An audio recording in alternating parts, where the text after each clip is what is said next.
নিরপেক্ষ হতে হবে, নির্বিশেষে কোনো বৈষম্য করবে না, সবার ভাষা বুঝবে, পরিবেশ বান্ধব, শিশু স্বাতন্ত্র প্রতিষ্ঠা করবে, সেরকম একটা সরকার আমরা চাই।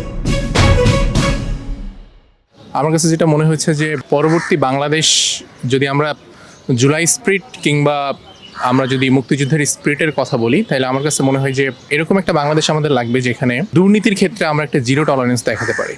এবং আরেকটা ব্যাপার হচ্ছে যে আমাদের যে গণতান্ত্রিক যাত্রা, ঠিক আছে, এই গণতন্ত্রটা যেন আমাদের একটা দৃঢ় ভিত্তির উপরে দাঁড়ায়।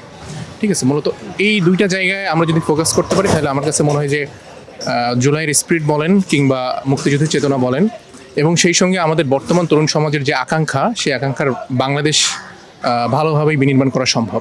এবং সেই সাথে আরও কিছু ব্যাপার, যারা বর্তমান সময়ে যারা রাজনীতি করছেন তারা সংবেদনশীলতার একটা চর্চা সবার মধ্যে, ধর্মীয় যে ব্যাপারটা আছে সেটা হচ্ছে যে পরমত সহিষ্ণুতার চর্চাটা, সবাই যাতে সমভাবে সবার ধর্মচর্চাটা করতে পারে, এই দুইটা জায়গা থেকে তারা যদি এগিয়ে আসে সবাই সবার সাথে, তাহলে আমার কাছে মনে হয় জুলাইয়ের আকাঙ্ক্ষার যে বাংলাদেশ এবং মুক্তিযুদ্ধের চেতনার যে বাংলাদেশ, সেটা বিনির্মাণ করা সম্ভব। শুধুমাত্র যে গুম খুন আমরা এইভাবে দেখি, এটা কিন্তু আমাদের যে গণতান্ত্রিক প্রতিষ্ঠানগুলো ছিল, গণতন্ত্র কিংবা আমাদের যে সরকারি যে প্রতিষ্ঠানগুলো ছিল, যে ইনস্টিটিউশনগুলো ছিল, এই ইনস্টিটিউশনগুলো ধ্বংস করার মাধ্যমেই কিন্তু এগুলো করা হয়েছিল।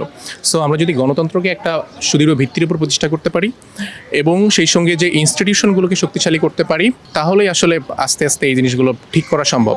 আমাদের তরুণদের কাছ থেকে একটা বড় সমস্যা, সেটা হচ্ছে যে বেকার সমস্যা আসলে খুবই প্রচণ্ড রূপ ধারণ করেছে।